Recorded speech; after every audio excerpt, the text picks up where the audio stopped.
Abu Hamid G'azali aytadilar: Mo'min odam yuvinayotgan joyiga, g'usl qilayotgan joyiga peshob etib, Alloh nomiga qasamki, u vasvasadan qutula olmaydi. Aytilyaptiki, o'sha ichimizdagi vasvasa kuchayib ketishini sabablari g'usl qilayotgan joyiga peshob qilishimiz ekan. Badbaxt o'sha paytda kelib turadi-yu, u ham o'zi hozir kirib chiquvdik o'zi. Yunaman desangiz qistab turadi.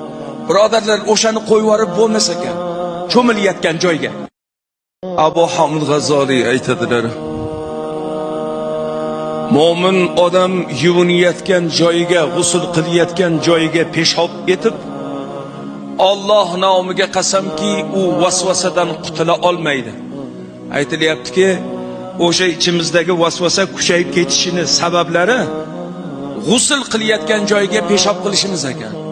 Badbaxt o'sha paytda kelib turadi-yu, u ham o'zi hozir kirib chiquvdik o'zi. Yunaman desangiz qistab turadi. Birodarlar, o'shani qo'yib yuborib bo'lmas ekan, cho'milayotgan joyga.